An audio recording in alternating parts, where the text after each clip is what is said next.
নমস্কাৰ time for Assam নামৰ চেনেলটোৰ জৰিয়তে মই আশিক আপোনালোকক পুনৰবাৰ স্বাগতম জনাইছো। এই মুহূৰ্তত আহি পৰিছে আপোনালোকৰ বাবে আজিৰ কেইবাটাও গুৰুত্বপূৰ্ণ খবৰ আৰু এনে ধৰণৰ খবৰসমূহ নিতৌ চাবৰ কাৰণে আমাৰ চেনেলটো সাবস্ক্ৰাইব কৰাৰ লগতে ভিডিঅ'টোত এটা লাইক আৰু এটা শ্বেয়াৰ কৰি দিব।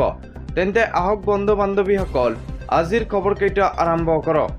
আজিৰ প্ৰথমটো গুৰুত্বপূৰ্ণ খবৰ, ৰেচন সময়মতে আপুনি লৈছেনে?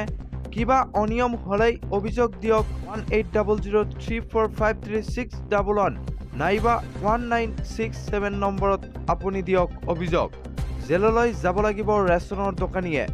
1 তাৰিখৰ পৰা 10 তাৰিখৰ ভিতৰত ৰেচন লোৱাৰ সময়, ৰেচনৰ চাউল সংগ্ৰহ কৰাৰ সময়ত দিয়ক ফিংগাৰপ্ৰিণ্ট দি সংগ্ৰহ কৰক আপোনাৰ ৰচিদ। EPOS মেচিনৰ দ্বাৰাই দিয়া ৰচিদ ল'ব লাগিব হিতাধিকাৰীয়ে। অন্তৰ্দয় অন্ন যোজনাৰ অধীনত 35 কিলোগ্ৰাম ৰেচন।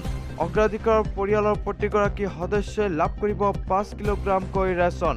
হিতাধিকাৰী ৰেচন সংগ্ৰহ কৰি ল'ব লাগিব ৰচিদ।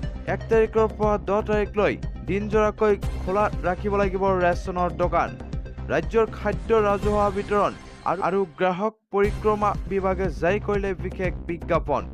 ৰেচন নাপালে দিব পাৰিব আপুনি অভিযোগ। ৰেচন কাৰ্ডৰ হিতাধিকাৰীসকলৰ বাবে চৰকাৰে মুকলি কৰিছে ফোন নম্বৰ। ৰেচন কাৰ্ডৰ দোকানীয়ে চাউল কমকৈ দিলেই দিব পাৰিব আপুনি অভিযোগ। আপোনাৰ এটা অভিযোগৰ পিছতে জেললৈ যাব লাগিব ৰেচনৰ দোকানীয়ে। আপুনি লিখি লওক এই দুটা নম্বৰ। ফোন নম্বৰ দুটা হৈছে 180034533611 নম্বৰ, লগতে আনটো হৈছে 1967 নম্বৰ। এই দুটা নম্বৰতে ফোন কৰি আপুনি দিব পাৰিব অভিযোগ। লগতে আজিৰ পৰৱৰ্তী খবৰ, দেশত হিন্দুক গালি দিয়াটো এতিয়া ফেশ্বন হৈছে।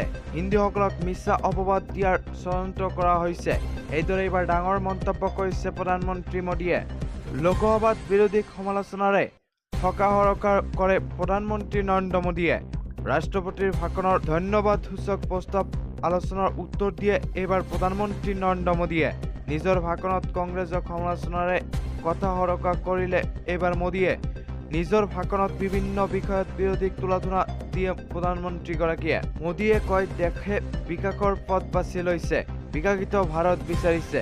এই সময়ত দেশৰ দুৰ্ভাগ্য যে 6 দশক ধৰি ৰাজত্ব কৰা কংগ্ৰেছৰ অৰাজকতাৰ সৃষ্টি কৰিছে। দক্ষিণত গৈ উত্তৰৰ বিৰুদ্ধে কয়, উত্তৰলৈ গৈ পশ্চিমৰ বিৰুদ্ধে কয়, মহাপুৰুষসকলৰ বিৰুদ্ধে কয়, ভাষা ভিত্তিক বিভাজন কৰিব বিচাৰিছে।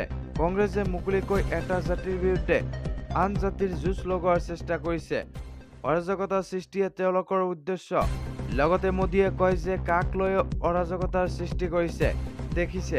সহানুভূতি সৃষ্টিৰ বাবে চক্ৰান্ত হৈছে। দেশে সঁচা কথাটো জানে। 1000 কোটি টকাৰ দুৰ্নীতি কাণ্ডত জামিনমুক্ত অভিষেক চোৰ বুলি কৈ শাস্তি পাইছে। লগতে প্ৰধানমন্ত্ৰী ভাষণত কয় যে দেশে কংগ্ৰেছক কৈ দিছে, তোমালোকৰ দ্বাৰাই নহ'ব। 1 জুলাইত মানুহ দেখিছে একাউণ্টত 8,500 টকা আহিছে নে নাই, কাৰণ কংগ্ৰেছে প্ৰতিশ্ৰুতি দিছিল দেশৰ মাতৃভগ্নীসকলক দিব বুলি। এই মাতৃভগ্নীসকলৰ অভিশাপত শেষ হ'ব কংগ্ৰেছ। EVM সংবিধান সংৰক্ষণক লৈ মিছা কথা কয় কংগ্ৰেছে। লগতে মোদীয়ে কয় যে সোমবাৰে সংসদত মিছা কোৱা হৈছে MSP দিয়া হোৱা নাই। সংবিধান সংসদৰ গৰিমা অৱমাননা।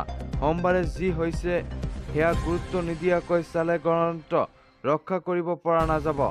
লগতে প্ৰধানমন্ত্ৰীয়ে কয় যে দেশত হিন্দুক গালি দিয়াটো এতিয়া ফেশ্বন হৈছে। ঈশ্বৰসকলৰ ৰূপ দৰ্শনৰ বাবে হয়, নিজৰ স্বাৰ্থত তাৰ প্ৰদৰ্শন সঠিক নহয়, তাৰ দৰ্শন হয়, তাৰ প্ৰদৰ্শন নহয়। দেৱতাসকলক অপমান 140 কোটি ভাৰতবাসীক দুখ দিছে।